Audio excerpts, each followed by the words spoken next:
Hello and welcome to this review of my Siemens K1197 keyboard. I'll spare you the actual model number because it's ridiculously long, but it was part of a Siemens K1197 and I found it at the recycling center in outstanding condition. It's funny, isn't it? When I find something at the recycling center, it's always either super pristine clean or as filthy as a roadside prostitute with more STDs than a random expert can name in 5 minutes.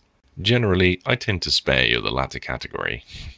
Anyway, the K1197 was a protocol tester, as the backside of the keyboard reveals, and it was apparently made in West Germany, which suggests that it was made before 1990. And the switches were introduced in 1985, so it's probably from the late 80s, but other than that and this picture, I have absolutely no idea because I can find virtually fuck all about it. If you've got any idea what this thing is, let me know in the comments below.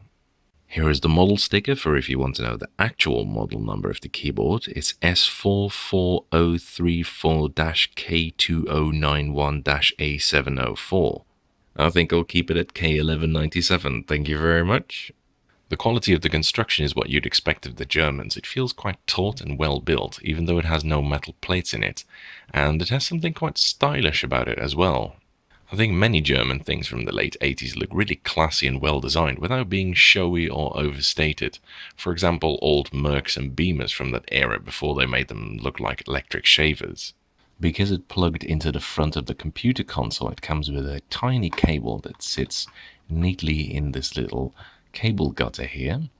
It stretches very well though, and it looks like it's made out of the same material that the original Model M black AT cables were made out of, which doesn't appear to get sticky with age like other cables do, and it remains shiny. I don't know what it is, but it's glorious. I wish other cables were made out of this stuff. It does come with an RJ11 connector though, so I haven't been able to get this to work unfortunately. Which is really a shame because I think this would look amazing on my desk. It's kind of small even. Here's what it looks like compared to a normal Cherry keyboard. I think some of you space-saving people might quite like this actually. Uniquely, it doesn't seem to be held together by screws or clips, so I can only conclude that it's actually held together by Teutonic magic spells. It has no feet, just this long rubber strip at the bottom to protect the case and to prevent it from slipping, so if you don't like the angle, then tough tits on you, motherfucker. The keycaps are very distinctive and instantly give away that they're made by Siemens because of the unique oval-shaped tops.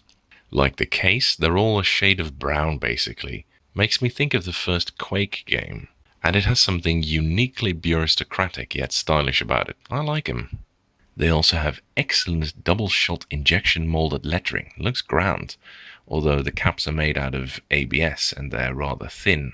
It uses a square mount system that's most well known from Raffi switches, also a German company, but Siemens used it as well, as did some other companies. Siemens would later use a somewhat similar style of keycaps on their ubiquitous Fujitsu Siemens rubber dome keyboards, including the strange spacebar shape.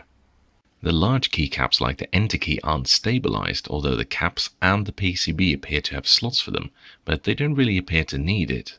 Because, look at this, it's moving around more than my washing machine when it's tripping balls on Persil Pro Clean laundry detergent, but it still goes down absolutely fine.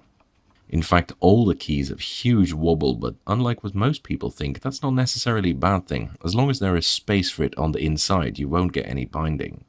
And that's because of the switches, which are Siemens STB-21 switches, the ones with the white tops and the white sliders, which I think is type A2113-A5. Yeah, another stupid model name. They're apparently weighted at 70 grams of force and they're tactile switches. Thankfully, I have one or two loose switches of the grey slider version that show the internals. The contact leaf is bent, and once it clears the slider top, it shoots forward, generating a little bit of tactility. Here's what that looks like in action. The tactility is really weak and feels artificial though. In fact, these feel remarkably much like stiffer Cherry MX Brown switches. Even the sound is comparable, just slightly bassier.